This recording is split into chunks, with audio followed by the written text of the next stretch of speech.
사람들은요, 오래 살고 싶어 합니다. 그런데 사실 그것은 모든 사람만의 것이 아닙니다. 또 어떤 사람들은 나는 빨리 세상을 끝내고 싶다 하는 사람도 있습니다. 사람마다 각기 처한 위치에 따라서 생각은 다릅니다. 그러나 보편적으로 모든 사람들이 오래 살고 싶습니다. 아니, 영원히 살고 싶습니다. 그것은 인류 역사가 시작될 때부터 이것은 우리의 과제였습니다. 그런데 어떻습니까? 영원히 사는 사람이 있습니까? 하나도 없습니다. 그래서 사람들은 그 영혼에 대한 소망은 가지고 있는데, 그러면 우리는 왜 영생할 수 없는 것인가? 궁금하지 않아요? 오늘날은 과학이 발달해서 그것은 유전자가 결정하는 거야. 우리가 유전자가 그렇게 돼 있대요. 그래서 점점 우리는 소멸해 가고 있습니다. 그러다가 어느 순간에 그치는 거죠. 그러나 옛날 사람들은 정말 궁금했습니다. 우리에게는 왜 영생이 없는 것인가? 여러분, 궁금하면 사람들은 어떻게 해야 돼요? 무슨 수를 써서라도 해결해야 돼요. 우리를 이해시켜야 돼요. 누군가가 우리를 이해시켜야 돼요. 그래서 만든 것들이 이야기입니다. 이야기를 만들어서 우리는 이래서 영원히 살 수 없는 거야. 그 이야기 중에 아주 유명한 이야기가 옛날 고대 중동 지방에서 이야기가 하나 탄생해가지고 그 당시 그 주변의 모든 사람들이 그 이야기에 쏙 빠져들었습니다. 오늘날 한국이 드라마 왕국이 됐듯이 그 시대에도 이 길가메시라고 하는 이 서사시, 이것이 모든 사람들에게 다 마음에 와닿았습니다. 이 길가메시 서사시라고 하는 것은 아주 멋진 하나의 스토리로 꾸며져 있는데, 그것은 영생에 관한 이야기입니다. 여러분, 성경 창세기에만 영생에 관한 이야기가 있는 것이 아니라 창세기 이전에 중동 지방에서는 벌써 그 이야기가 돌고 돌았습니다. 이 길가메시는 왕이었지만 망난이었습니다. 엉망으로 살던 자였는데 어떻게 하다가 정신 차리고 그러다가 또 친구를 만나고, 친구가 뭐 이렇게 죽고 이야기가 진행되면서 왜 우리는 죽어야 하는가 라고 하는 것에 대해서 의문을 품고 있다가 저쪽 어디에 홍수에서 살아남은 한 노인이 있는데, 그 사람에게 가면은 영생을 얻는 비결을 가르쳐 줄 것이다 해서 그 사람을 무럭무럭 찾아갑니다. 그랬더니 그 사람이 뭐라 하냐면 저 깊은 바다 속으로 들어가라는 거예요. 거기에 가면은 불로 쳐버린다는 거예요. 바다 속에. 그래서 길가메시가 갑니다. 근데 어떻게 바다 속에 들어갑니까? 깊은 바다 속에 어떻게 들어가요? 할 수 없어서 그는 큰 돌을 다리에 묶고 바닷속으로 들어가서 거기서 헤매면서 드디어 불로초를 가지고 육지로 나옵니다. 근데 얼른 먹으면 되잖아요. 영생할 수 있는 불로초 먹으면 되는데 이 친구가 먹지 않고 기분 좋아서 오다가 이제 물에 있어서 물에서 쉬면서 이제 목욕을 하는데, 목욕하는 사이에 뱀이 와가지고 썩 먹었다. 그래서 어떻게 해요? 인간에게 영생이 없다. 누가 가져갔어요? 뱀이 가져갔어요. 왜 하필 뱀이 가져갔을까? 뱀은 허물을 벗잖아요. 그래서 그 시대 사람들은 뱀은 영생하는 존재로 생각했던 거예요. 그래서 뱀을 등장시킨 것뿐입니다. 그 이야기를 통해서 그래서 사람들이 영생을 못하는구나. 다시 누가 그 시면으로 들어가느냐? 들어갈 사람이 없다는 거예요. 그런 영웅이 없다는 겁니다. 오직 유일한 영웅이었는데 그 영웅이 따가지고 오다가 뱀이 쏙 먹어버리는 바람에 인간에게는 영생할 기회를 잃어버렸다 하는 것이 이야기의 줄거리입니다. 그럼 그 이야기를 들으면 사람들에게 어떻게 해요? 우리는 영생 못하는 거구나. 그러면서 그것을 하나의 숙명으로 받아들이게 되는 거죠. 불교는 다릅니까? 불교 역시 시달타라는 분이 인간이 왜 태어나고 늙고 병들고 죽느냐 하는 이 문제에 천착했어요. 그의 해결은 이것은 돌고 도는 것이구나. 해는 계속 날마다 변함없이 떠오르듯이 인간도 생로병사를 통해서 죽고 죽은 다음에 어떻게 해? 태양 떠오르듯이 다시 이 생에 태어나는 것이다. 끝없이 돌고 도는 이 윤회의 세상이다 라고 그는 설파했던 것이죠. 이것을 통해서 영생을 해결한 것입니다. 우리는 죽어도 어떻게 해요? 다시 윤회한다 라고 하는 것으로 영생의 문제를 해소했던 것입니다. 근데 맞습니까? 몰라요. 그냥 그렇게 해소한 거예요. 그럼 성경은 어때요? 에덴 동산의 이야기는 뭡니까? 거기서도 역시 에덴 동산에서 아주 평화로운 곳, 먹을 것 걱정 없는 곳, 입을 것 걱정 없는 곳. 왜? 입을 필요가 없으니까. 그렇죠? 얼마나 입고 살아가니까, 옷을 입고 살아가니까 걱정하지만은 거기서 벗고 살아가니까 먹을 것, 입을 것 걱정할 필요가 있어요, 없어요? 없습니다. 완벽합니다. 거기다가 동산 중앙에는 뭐가 있었어요? 생명나무가 있었어요. 생명나무. 그런데 거기 또 하나 있었어요? 선악을 알게 하는 나무. 그런데 하나님 명령하시기를 다 먹어도 되는데 뭐만 먹지 마라? 선악을 알게 하는 나무 먹지 마라. 아니 근데 왜 거기서 생명나무는 안 먹었을까요? 그러니까 이야기입니다. 거기서 생명나무 먹으면 이야기가 안 되잖아요. 생명나무는 먹지 않고 무엇을 먹었어요? 먹지 말라는 것을 먹어요. 인간은 하지 말라면 기어이 합니다. 예나 지금이나 똑같아요.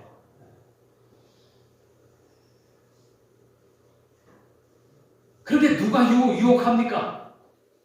여기서 뱀이 등장하는 거예요. 뱀이 등장해서 유혹을 합니다. 그러니까 길가메시 서사시하고는 조금 다르지만 좀 각색이 됐지만은 비슷한 장면들이 등장하지 않습니까? 이것이 맞다 틀리다 그 얘기가 아니라 이 사람들이 얘기하고자 하는 게 뭐예요? 인간에게서는 영생의 기회가 사라졌다는 거예요. 근데 왜 사라졌는지 궁금하니까 이런 이야기를 통해서 해소하는 겁니다. 근데 우리가 그 이야기가 맞냐 틀리냐, 에덴 동산이 있었느냐 없었느냐 이것 가지고 얘기하면은 이거 결론이 나요 안 나요? 결론이 없는 거예요. 이야기해봐야 믿는 사람은 믿고 안 믿는 사람은 안 믿어요. 그 문제에 우리는 집중할 것이 아니라 그 시대 사람들이 알았구나. 뭘 알았어요? 영생이 우리에게 없다는 것입니다. 이거네요. 그러면 지금은 있습니까? 지금 영생하는 사람이 있습니까? 앞으로 과학이 발달하면 모든 질병을 고친다고 해가지고 세계의 부자들은 죽으면 냉동시켜서 나중에 모든 기술이 완성될 때에 다시 살리겠노라 하는 이러한 프로젝트를 진행하고 있습니다. 왜 그래요? 영생하고 싶어서. 특히 세상의 권력자들은 더 집착할 수밖에 없어요. 왜? 자기들은 누리니까. 진시황 용마병은 어떻습니까? 지하세계에 모든 것을 끌어들이기 위해서 수많은 용마병을 만들어서 무덤에 같이 덮었어요. 피라미드는 어떻습니까? 그곳에 그 지하세계에서도 자기가 왕이 되겠다고 모든 사용하던 물품들과 시종들을 다 데리고 무덤 속에 들어갑니다. 우리는 이것을 도덕적으로 비난하고 그런 것이 아니라 왜 그랬어요? 그 시대 사람들이 뭐 하기 위해서? 영생하기 위해서. 영생을 얻기 위해서. 우리는 죽으려고 살아가는 사람은 없습니다. 살려고 살아갑니다. 그럼에도 불구하고 우리는 결국 떠나야 합니다. 이것이 우리 인간에게 주어진 하나의 숙명인 것이죠. 그런데 2000년 전에 한 청년이 이스라엘 땅에 나타나서 외칩니다. 내가 주는 물을 마시는 자마다 영원히 목마르지 않고 영생하리라. 사람들이 그 사람 말을 믿을 수 있을까요? 거의 믿을 수가 없죠. 어떤 사람이 저 사람의 말을 믿으려면 제일 먼저 무엇이 있었냐면 권위가 있어야 돼요. 권위. 다른 사람들은 가질 수 없는 그 사람만이 행할 수 있는 권위가 있어야 돼요. 세상의 권위는 누굽니까? 통치자들의 권위죠. 통치자들의 권위. 옛날에는 내가 이 나라를 세웠다. 내가 왕이다. 이 나라는 내 거다. 하니까 그 사람이 최고의 권위가 됐죠. 오늘날 우리나라는 공화국 아닙니까? 공화국의 권위는 누굽니까? 국민이죠. 국민이 권력을 위임한 거예요. 위임. 5년 동안 위임한 거예요.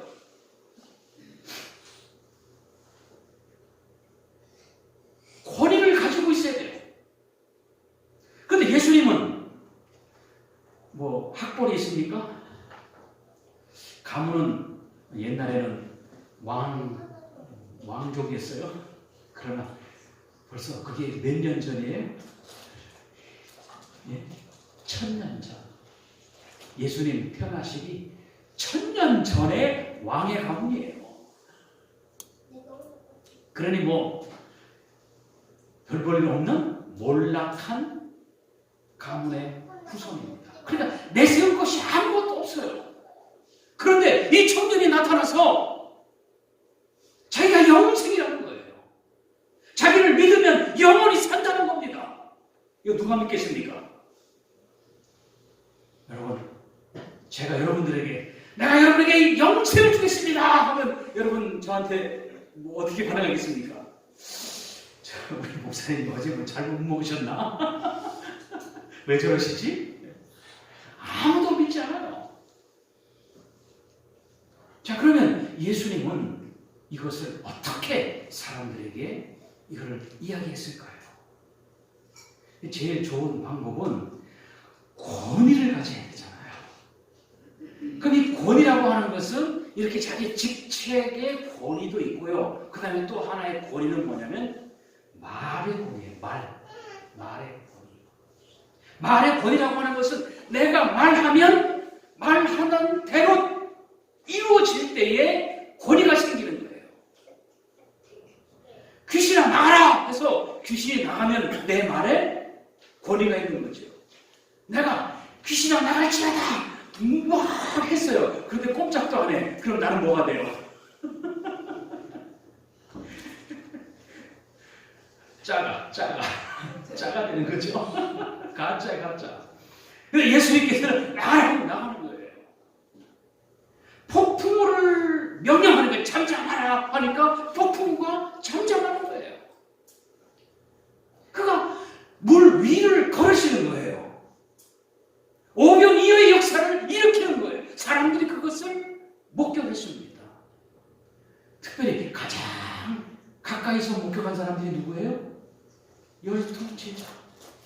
예수님 주변에는 많은 사람들이 쫓아다녔어요. 그러나 그 주변에는 항상 12명이 있었고 그 다음에 그 12명 중에서 핵심 3명 베드로, 요한, 야고보 이 3명은 꼭 따로 데리고 다녀요. 중요할 때 있으면 이 3명은 따로 데리고 다니는 거예요. 그래서 3명 또 확장시키면 12명 또 확장시키면 70명 또 확장시키면 더 많은 사람들이 예수님 주변을 에워싸면서 우르르 다녔습니다. 많은 사람들이 예수님과 동행하면서 예수님이 행하신 놀라운 일들을 보았습니다. 그러면 왜 이렇게 예수님이 놀라운 일들을 행하셨습니까? 그것은 바로 권위. 예수님은 특별한 권위를 가지고 계셨다. 일반 바리새인들이나 또 서기관들, 사두개인들 이러한 어떤 지도자들이 가르치는 것과는 전혀 달랐다. 왜 달라요? 말씀에 권위가 있었다는 거예요. 권위라고 하는 뜻은요, 다른 사람의 지배를 받지 않는 것이 권위입니다. 그가 선포하고 말하는 것에 있어서 그 누구도 간섭하지 않는 것이 권위입니다. 이러한 권위를 통해서 말씀하셨고 그 말씀은 새로운 또한 권위를 갖게 되고 그래서 이분의 말은 진실하구나. 그분의 입에서 나오는 말씀은 그대로 되는구나 라고 하는 것이 이제 사람들 속에 계속 주입이 됩니다. 확립이 되는 거예요. 그래도 사람들은 안 믿는 사람이 있어요, 없어요? 있습니다. 그래도 안 믿어요. 눈앞에서 기적을 받아 안 믿어요. 장님이 눈을 떠도 그때는 믿는 것 같은데 오히려 또 바리새인들, 유대인들은 그런 것 때문에 예수님을 더욱 죽이려고 했습니다. 한센병, 피부병이죠.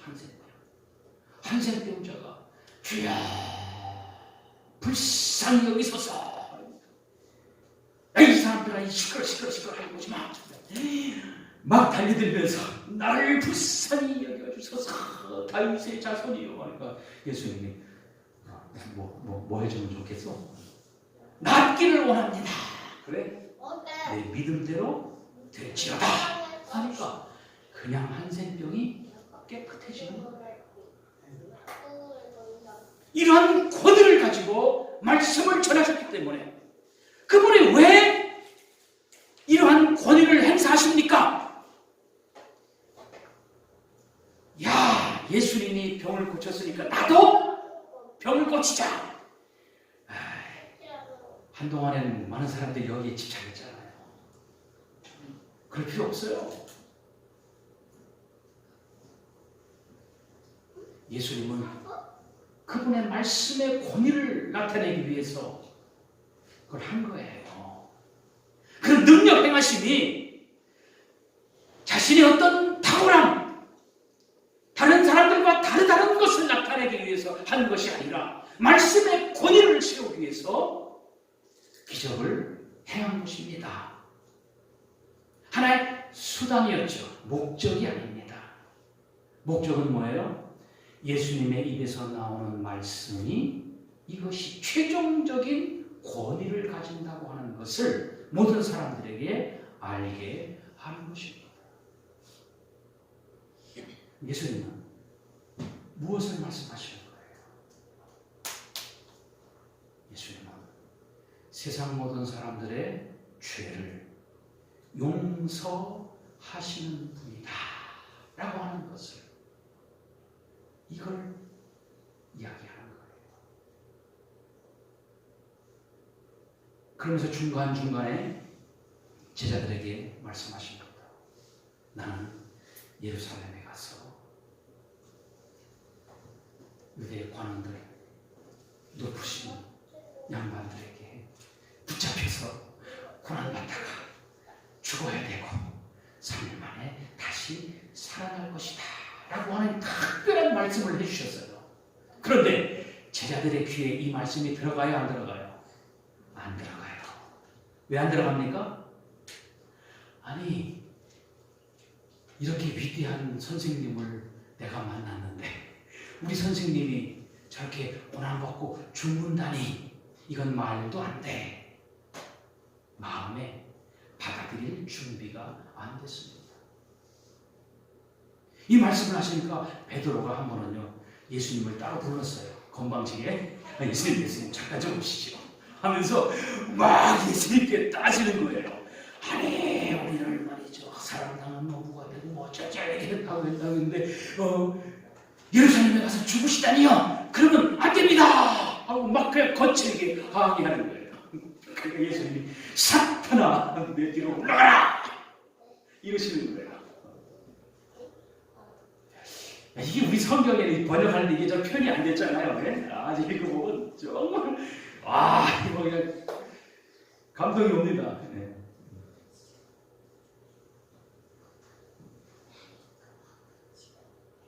사람들은 예수님에게서 무엇인가 이득이 되고 내가 예수님을 따라감으로 인해서 소득을 얻고 내가 예수 믿음으로 해서 좀 더 이 세상에서 다른 사람보다 더 성공적인 삶을 살려고 하는 이러한 마음들로 가득했다는 거예요. 예수님의 제자들은 안 그랬습니까?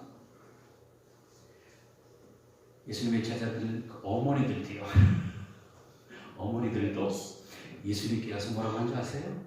예수님 이거 나라를 이루시고 왕자에 앉으시면 내 아들을 그 오른편에 좀 앉혀주시죠. 이렇게 와서 예수님한테 부탁하는 거예요. 그 당시에 그 치맛바람은 셉니다. 예수님께까지 와가지고 이렇게 하는 거예요. 자, 그런데 예수님 뭐라고 해야 하세요? 야, 너희들 모르는구나. 그게 아니다.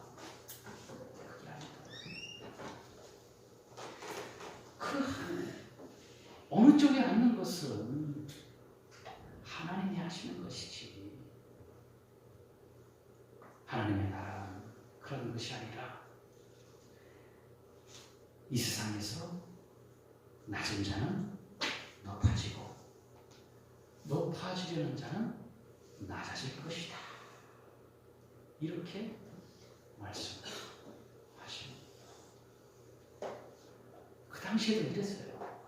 그러니 사실 제자들은요, 예수님과 함께 죽겠습니다. 그러한 것이 아니었죠. 예수님을 따라다님으로 인해서 내 삶도 활짝 피겠다라고 생각했던 거예요.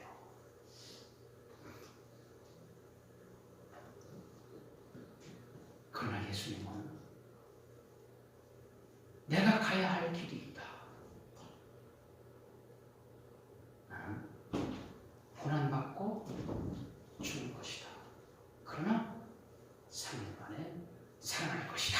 이 특별한 말씀을 중간중간에 제자들에게 해 주었습니다.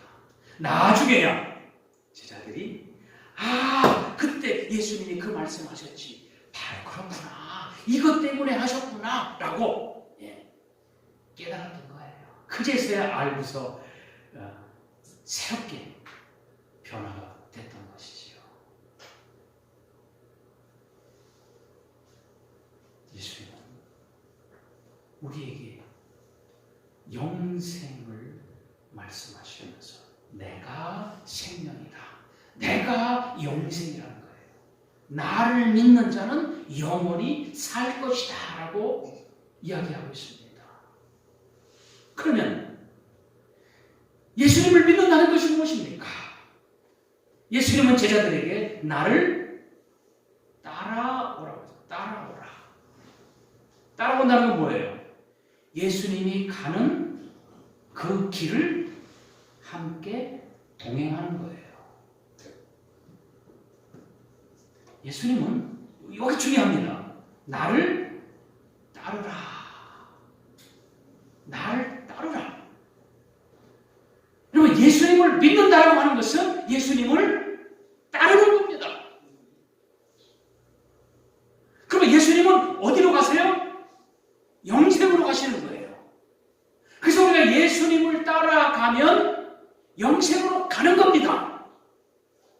이게 굉장히 중요한 포인트예요.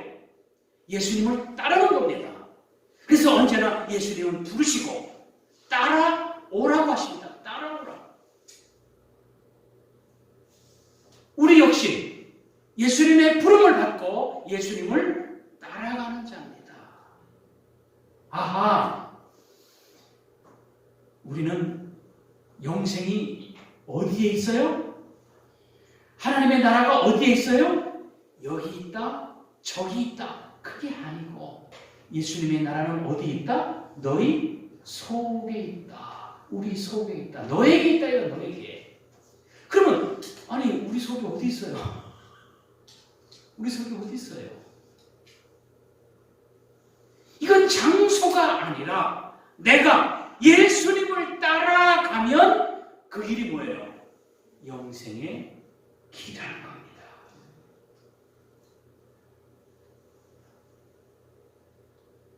아주 예수님은 중요한 부분을 얘기합니다. 영생은 주님을 따라가는 길입니다. 길. 그 길 끝에 영생이 기다리고 있는 것입니다. 이것이 예수님께서 우리에게 말씀해 주고 있는 것입니다. 오늘 본문은 예수님의 설교입니다. 설교. 예수님의 설교. 지금 모인 사람들에게 쭉 이렇게 설교하고 있는 거예요. 나는 내 마음대로 하는 것이 아니고 아버지께서 하라는 대로만 한다. 아버지께서 한다. 내가 한 게 있었는데 그분이 하시는 것을 보고서 또 그분이 말씀하시는 것을 듣고서 나는 여기서 하는 것뿐이다 라면서 자신의 출처를 얘기하는 거예요. 예수님은 예수님의 것을 가지고 하는 것이 아니라 어떤 새로운 사상이 아니라 누구 것이에요? 아버지의 것, 하나님의 것이라는 겁니다. 이것이 이제 최종적인 권위예요. 이것은 예수님이 어디에서 왔다는 거예요? 아버지께로부터 왔다는 거예요. 이 세상에서 온 것이 아니라 아버지께로 왔다라고 하는 것을 선포하는 것입니다.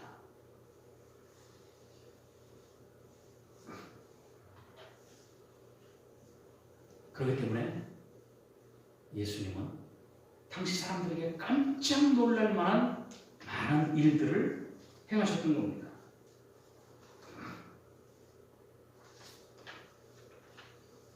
그래서 이제 예수님은 이제 내 말을 믿는 자는 누구를 믿는 거예요?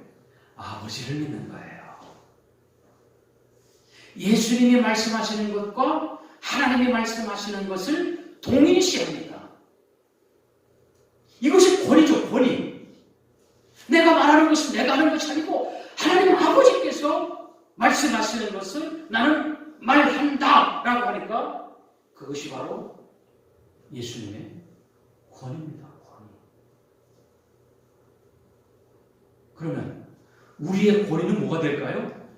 역시 예수님께서 이렇게 말씀하셨습니다 하면 그것이 뭐예요? 곧 내가 그 말하면 그것이 나의 권위입니다. 내가 새로운 사상을 연구해서 말하는 것이 아니라 예수님께서 이렇게 말씀하셨습니다 라고 이야기하면 그것이 최종적인 권위가 되고 예수님의 권위가 되고, 예수님의 권위는 어디서 나왔어요? 하나님에게서 나왔습니다. 그래서 내가 말하는 것도 하나님에게서 나온 것이죠. 그러면 이런 권위 앞에서 꼭 우리가 어떤 기적을 바라야 되겠습니까? 기적이 나타나면 좋겠죠. 그러나 기적이 없다 할지라도 하나님의 권위는 여전히 남아 있습니다. 예수님께서 선포한 말씀 그 자체가 최종적인 권위이기 때문에 우리가 그 말씀을 빌려서 선포한다면 역시 그것이 최종적인 권위가 되는 것입니다. 예수님께서 뭐라고 말씀하시냐면 심판하는 권세를 아버지께서 나에게 주셨다는 거예요. 심판하는 권세. 언제 심판해요? 마지막 때. 이 길을 가는데 마지막 길 끝에 심판이 있다는 거예요.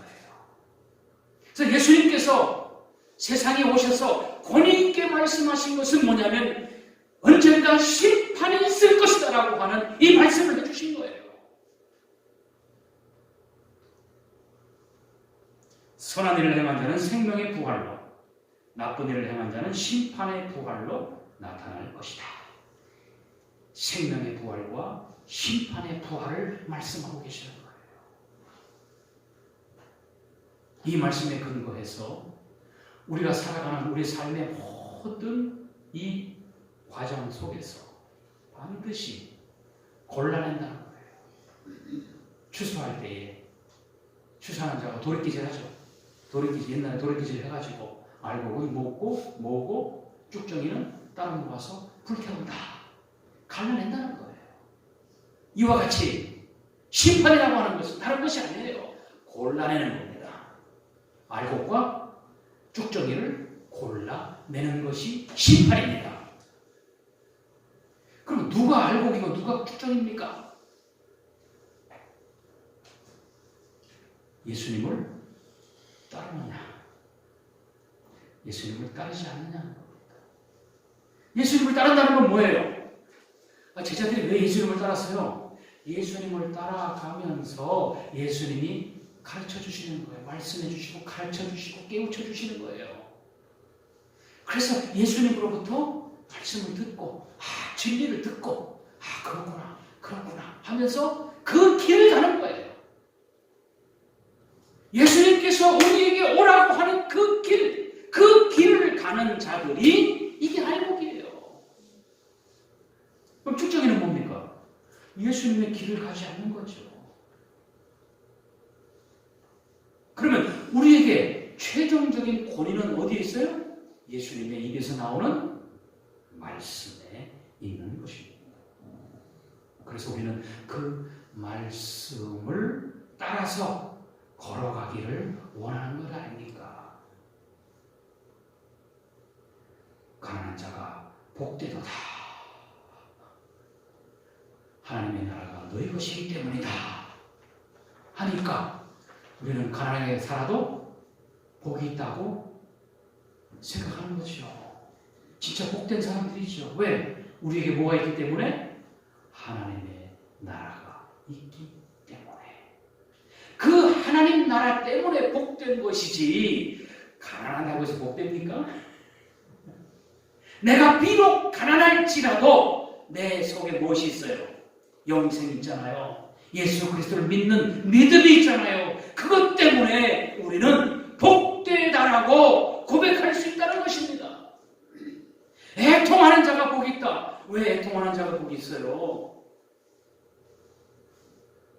하나님의 위로가 있을 것이기 때문에. 하나님이 위로하실 것이기 때문에 지금은 내가 애통하는 일이 있을지라도 나는 복된 자구나. 하나님의 위로를 기다리는 자가 복된 자구나. 이렇게 고백하는 거예요. 이게 뭐예요? 주님의 길을 따라가는 거예요. 주님의 길을. 어떻게 우리가 이 시대에 주님의 뒤를 따라갑니까? 주님이 우리 눈앞에 있는 것도 아니고요. 제자들에게 따라오라고 했을 때에 따라다니면서 배웠어요. 예수님에게 배웠어요. 이렇게 하라, 이렇게 하라, 이렇게 하라. 그래서 예수님이 말씀하시는 대로 따라가는 거예요.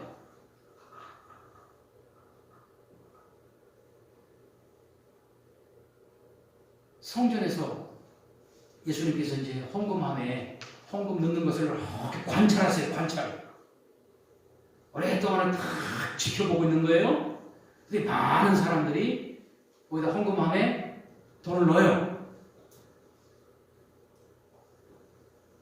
부자들이 와서 막 척척척척 집어넣습니다. 그런데 아주 가난한 과부가 1,000원짜리 하나 딱 넣고 가는 거예요. 그러니 얼마나 창피합니까? 창피하니까 흘려와가지고 그냥 살짝 들고 가는 거예요. 제자들을 부릅니다. 너희들 봤냐? 다른 사람들은 풍족한 가운데서 넣었다. 그런데 저 가난한 과부는 그날 생활비 전부를 넣었다. 그러면 누가 많이 넣냐? 비례해서 그냥 헌금 뭉태기 한 사람이 많이 넣는 것이 아니라 그런 가난 가운데서 자기의 전부를 주어간다. 그러니 누가 더 많이 넣는 것이냐? 라고 예수님이 제자들에게 물어요. 제자들에게 뭐라 이거예요? 너희들 헌금할 때 어떻게 알아? 이렇게 너의 모든 마음과 정성을 다해서 해라.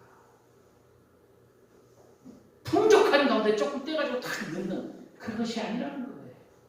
그 사람의 중심, 마음. 그러면서 하나하나 뜯어 고치는 거예요. 영생의 길이 어떤 것인지. 영생은 내가 예수 믿었습니다. 나 이제 영원한 생명 얻었습니다. 이게 아니라 예수님을 따라가는 삶이에요. 그래서 지금 한국 교회가 이게 지금 뭔가가 지금 이게 아닌데 하면서도 정확하게 지금 찔러주지 못하고 있어요. 당신 예수 믿었으니까 영혼을 가졌습니다. 영혼을 소유했습니다. 이제 당신은 티켓을 얻었습니다. 무슨 티켓? 천국 티켓. 이거예요? 아니에요. 나를 따라라. 그래서 예수님을 따라가면서 예수님의 가르친 대로 나도 하나하나 그 길을 가는 거예요. 길을 가는 자.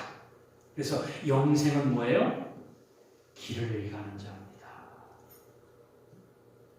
그 영생의 길로 주님이 인도하시는 그 길로 가는 것이 바로 영원한 삶입니다. 불로천은 있어요? 없어요? 불로천은 없습니다. 예수 천국! 예수 믿었으니까 다시 천국 갑니다. 그런 거 아닙니다. 겉으로는 맞아요. 겉으로는 맞아요. 그러나 예수 천국이라고 하는데 뭐가 생략됐습니까? 예수님을 따라가는 것이 생략됐다는 거예요. 그게 가장 중요한데 그 중요한 것을 생략하고서 예수 천국 외치면은 너무나 커니까 붕 뜨는 거예요. 이해가 안 되는 거예요. 나 예수 믿었어. 그러니까 나 됐어. 이게 아니고 나 같은 죄인을 불러주셨는데 저는 그냥 주님을 따를 뿐입니다. 영생을 얻으려고 하지 마세요. 아니 목사님, 우리 영원한 생명이 있다고 했잖아요. 맞아요. 근데 그것을 얻으려고 하면은 온 인류가 도달하지 못했던 그 길을 가는 거예요. 내가 어떤 것을 먹는다고 장수합니까? 속지 마세요. 이거 먹으면 오래 삽니다. 저거 먹으면 오래 삽니다. 속지 마세요.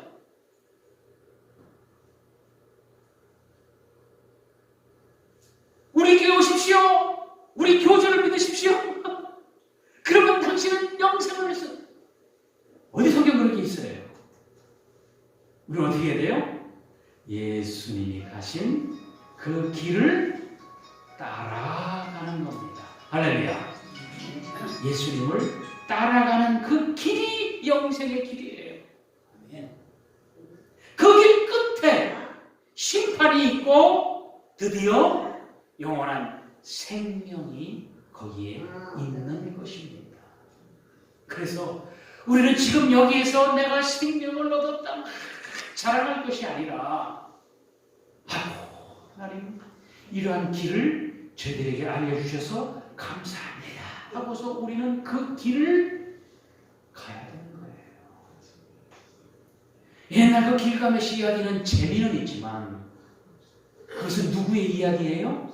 어떤 한 사람, 영웅 같은 존재, 그러한 사람의 이야기지 우리 같은 평범한 사람들의 이야기가 아니라는 거예요. 그러나 예수님은 모든 사람들을 부르는 거예요. 특별한 사람을 부르는 것이 아니라 모든 사람들을 부르십니다. 함께 이 길을 가자. 나를 따르라. 이것이 생명의 길, 영생의 길이라고 우리에게 말씀해 주는 것입니다. 영생 얻었다고 너무 자랑하지 마시고 우리는 그 길을 가는 사람들입니다 라고 하면서 겸손히 그 길을 함께 갈 수 있기를 바랍니다. 기도하겠습니다.